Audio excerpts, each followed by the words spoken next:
प्रशांत कोरेटकरच्या संदर्भात आता सुनावणी सुरू आहे आणि या सुनावणीमध्ये ॲडव्होकेट असीम सरोदे आणि ॲडव्होकेट घाग यांची तूतू मेमे झाली आहे। सौरभ घाग आणि असीम सरोदे यांच्यामध्ये कोर्टासमोर सुनावणीच्या दरम्यान ही तूतू मेमे झाली आहे। दोघांनी एकमेकांना शांत बसा असा दम भरलाय।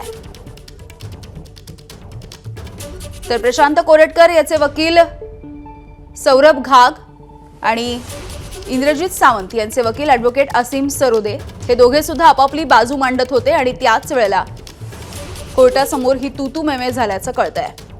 सध्या कोल्हापूर जिल्हा सत्र न्यायालयामध्ये सुनावणी सुरू आहे, मात्र त्याच वेळेला युक्तिवाद करत असताना वेगवेगळी विषय मांडत असताना आणि आतापर्यंतचा युक्तिवाद ज्या पद्धतीने ॲडव्होकेट सरोदे ही इंद्रजीत सावंत यांची बाजू लावून धरत होते आणि ॲडव्होकेट घाग हे प्रशांत कोरेटकर याच्या बाजूने युक्तिवाद करत होते, त्यामधली ही अपडेट आपण बघतोय। मंदार गोंजारी आपल्याला माहिती देत आहेत। मंदार,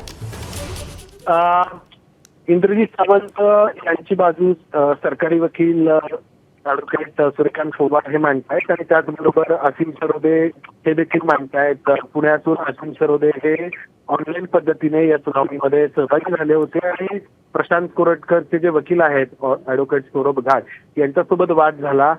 पोलीस कोठडी नक्की किती असावी याबद्दल प्रशांत कोरेटकरच्या वकिलांनी हे सांगण्याचा प्रयत्न केला की प्रशांत कोरेटकर हा एक पत्रकार आहे, त्याचा एक चॅनेल आहे आणि त्यामधला तो एकमेव कमावता व्यक्ती आहे आणि त्याच्यामुळं त्याच्याबद्दल न्यायालयाने विचार करावा। मात्र ज्या पद्धतीचं वक्तव्य या प्रशांत कोरेटकरनी केलेलं आहे किंवा या सगळ्या प्रकरणाचा आणखी बराच उलगडा होणं बाकी आहे हे मांडण्याचा प्रयत्न ॲडव्होकेट असीम सरोदे यांनी केला आणि त्यातून या दोन वकिलांमध्ये आपल्याला या सुनावणी दरम्यान तूतू मेमे किंवा या सुनावणी दरम्यान खडाखडी झाल्याचं पाहायला मिळालं। अर्थात वकिलांच्या कामाचा एक भाग राहतो। अगदी धन्यवाद मंदार माहितीसाठी। एबीपी माझा, उघडा डोळे बघा नीट।